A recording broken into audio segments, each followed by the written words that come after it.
Hey y'all, Mike with Cardboard Kingdom. Welcome back to another Disney Lorcana market update video. Today is the 4th of November. We officially have all of our enchanteds revealed. I know some of you are very against this style of enchanted. Some of you love it. I remain indifferent. I do love the Raya that was released here with Raya in the background. You can see her dad. And kind of like, what's that card? The cleansing rainwater. After he's been turned to stone, there's a card with this art. I think it's very, very cool. You can kind of see Sisu in the background. I think right here with her kind of tail. But I think that card is very, very cool. Shout out to the artists on that. I think they did an amazing job. Overall, the style remains consistent, right? We have this treasure map, treasure planet style of art. And look, at the end of the day, I think Ravensburger deserves credit. Now, look, I'm not going to sit here and tell you that I like this art style more than like the Enchanteds of 1 through 4, because I don't. At least on initial concept, looking at them through a computer screen, I don't like them as much. But what I will give Lorcana credit for is the fact that they're coming at these sets with a story and with a vision. They're writing a story around it. They're creating a lore around it. This Azurite Sea, they're out at sea. They're looking for this treasure. They've got these maps. Like, they're developing like literally just complete lore around some of these glimmers and characters. You can see Alice's splashy voyage, Shmi schemes. They've got just some really intricate storylines that they're building, which I think is really really cool. And I mean, when you go to lorcana.com, the first like tab is literally story. Like they're incorporating that Disney world that we all know and love into this TCG, and they're building on top of that, and they're creating their own story within it with these glimmers and these iconic characters. And so I just don't think they get enough credit for that. Like, on the Magic side of the house, which I'm not involved in, right? I've been given a couple of Magic cards. I've never like bought any Magic, opened any Magic, but I feel like Magic's identity is just like, who are they going to partner with next and slap on the face of their next product. And like Pokemon, like Surging Sparks, like I get it's like an electric type deal, but like, what's the story behind that? What's the lore of the set?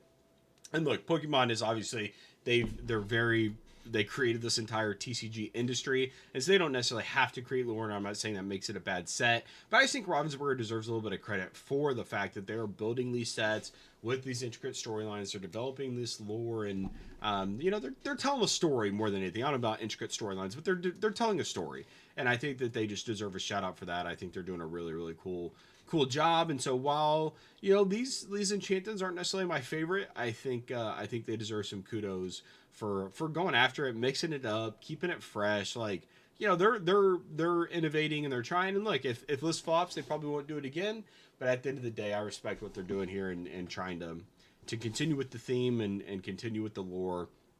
I think they're doing a very, very good job. So we have Chippendale, Gadget, Hackwrench, Maleficent Staff, Daisy Duck, Raya, and Tigger. I think the Daisy Duck card is very, very good. It sucks that it's Emerald because it seems like every card that I love is an Emerald card, which I refuse to play. But overall, some pretty cool cards here. And overall, now we have all the enchanted. So, for better for worse, that's what we got. Now, the set championship card does go back to the old art style, which I think is interesting, that we do not see the treasure map kind of enchanted style for the Azurite Sea set champs. We do have Scar here, Headless Hunter. Goes back to the old art style. His ability is Teeth and Ambitions. When you play this character, deal 2 damage to a chosen character of yours and deal 2 damage to another chosen character. He does quest for 3. He's a 5 cost. And one interesting thing about this card is it appears that the North American version or English version of this card is actually an error. This card is not meant to be inkable.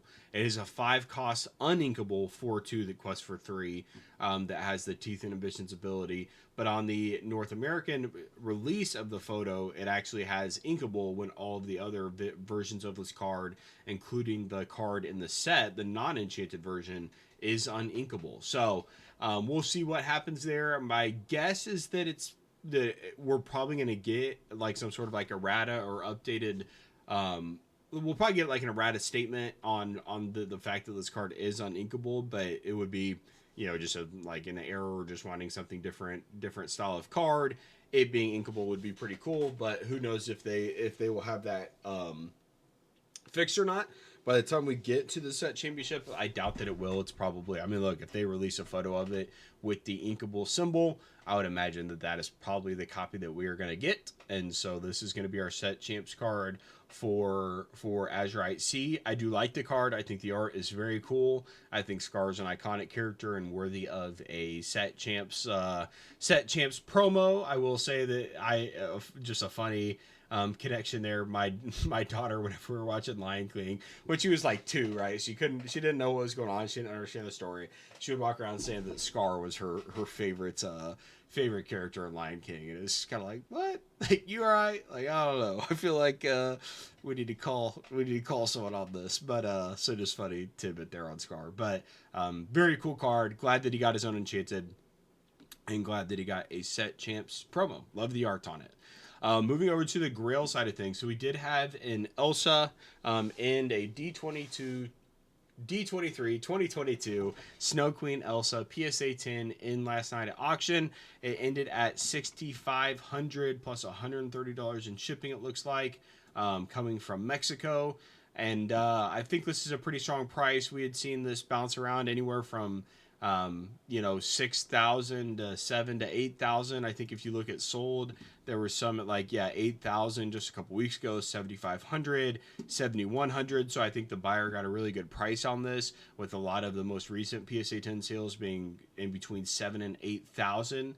So shout out to them for getting a good purchase there. But obviously that's the risk as a seller. If you send the card to auction and you're not willing to be patient, then you're not going to get as much as maybe if you waited for the buy it now price. And so we do see that there was 18 bids and it ended at $6,500. So I think it was a very good price for the buyer. I think the seller, once again, you send it to auction, you risk to find out what the market is going to value it at. Right now, it would appear $6,500 is the value of a PSA 10 D23 2022 Elsa. So I thought that was interesting and wanted to share it. Overall, guys, not much has changed in terms of pricing for any of our sealed stuff and anything that we have going on there. Looks like we're down to one starter deck display for $500 if you're in the market for a starter deck display. Obviously not worth $500. Highly recommend to not buy that. Let's see here. Where can I get? I keep clicking on the wrong button. Has there been a lot of these that have sold recently? On the second, 2 sold. So it just looks like there's probably not a lot of them out there. Honestly, probably a lot of people just haven't listed theirs. I do have one of these sealed. I will say the starter decks, they display very well when they're not open. Like, you can kind of see the side of it and the top. And obviously this photo isn't meant to show it sealed, but they look pretty good sealed. Mine's still in the factory sealed box, but the display just in general, I think it displays really well. It's pretty cool. So shout out to Ravensburger for that. But overall prices have remained pretty consistent. I will say we've had multiple people confirm that they think that there are more Rapunzels out there than Dragonfires, just based on how many people attended the side events, had prize wall exclusives, etc. And this card is still sitting at 112 for a light played, 123 for a near mint copy. Based on my calculations, Dragonfire ended at over 20,000 copies. There is just if there is that many of these Rapunzels out there, I feel like we'd be seeing the price reflected sub 100. Like, Dragonfire is down around 40. Now, obviously, I know that this card is extremely playable, right? It's got Rapunzel on it, right? I know there's a lot more going for this card than the Dragonfire. But the fact that Dragonfire, once again, is down around that 40 price range, and this is triple that, if there were truly over 20,000 copies of this card out in the wild, I feel like the price would be a little bit lower. Maybe I'm crazy on that, but I'm questioning it a little bit, just simply based on the fact that there's just not a lot of listings, and there's a very strong price point for it still. $120 for a near mint copy of a card that is well over 20,000 is it's just kind of crazy. Like, I would bet that all of the set 2 enchanteds, in terms of total population count, are well below that 20,000 number, but I don't know that for a fact. That's just me kind of thinking through how many are listed, how many are possibly out there. Like the Snow White, for example, 41 listings. The set cards obviously sold pretty frequently, and there's just not that many out there. So if there was 20,000 of these, just curious on that, and would be very interested to see where this card continues to trend. Look, all of the unless they continue to run these promo cards for the next set, which I don't think they will. You know, these we're not going to see any more of these hit the market, and so this could be the lowest we ever see this card. Clearly very collectible. Clearly people want 4 of them because they want to use them for their playset, and it's a very, very cool card. So shout out to Rapunzel Gifted with Healing. Prize Wall, despite, you know, maybe an insane price count or quantity count, still holding a very fair price overall. And then last but not least, checking in on the sealed side of things. So we have not had much movement on the sealed case front. Still sitting at 1,240 for a sealed case. Looks like we did have one sell for 1,600. My guess is that sale is probably fake. Because why would you pay $1,600 when you can get one for $1,200, $1,250? A lot of these listings have been here for a while. There's no way that that was the cheapest verified listing at the time. So I'm going to go out on a limb and say that the sale is probably not real. But 1,250 or 224 is a legitimate sale most likely, and that was one that we had just a couple days ago. Hopping over to the individual booster box for the first chapter. We actually had some sales come off. So I was looking at this last night, and we had several sales in the $400 price range on the 3rd, so yesterday.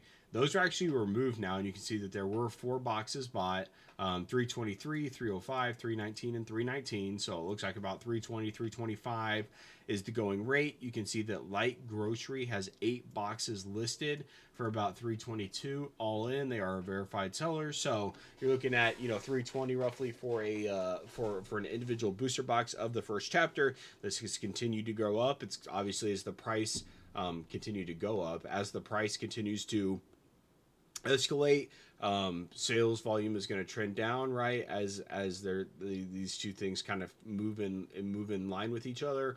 So it'll be kind of a slow climb. If there were some sort of black swan event where someone, you know, came out and endorsed endorsed Lorcana, or said how, you know, bullish they were on the first chapter, I think we could see some pretty quick movement here. But overall, the demand for the first chapter remains very consistent, and I think it's a good hold for anyone who has a sealed position in it. So shout out to anyone who had the patience. And, you know, once again, just as a friendly reminder, we still have not got an official statement from Ravensburger that they are not going to reprint this again. Now, they have not said that they are, but once again, just the door remains open that we have not seen anything come out in regards to the to an official statement from them on this particular set. So, with that being said, guys, shout out to Charmander, your favorite saying. I think that is going to be the end of today's video. I hope you guys all liked it. Let me know your thoughts on the remaining enchanted reveals. I do think, once again, I think the Raya art is very, very cool. And I think that she's probably my chase as we go into Azurite Sea. So thank you very much for watching, guys. We'll be back with another video soon. Bye.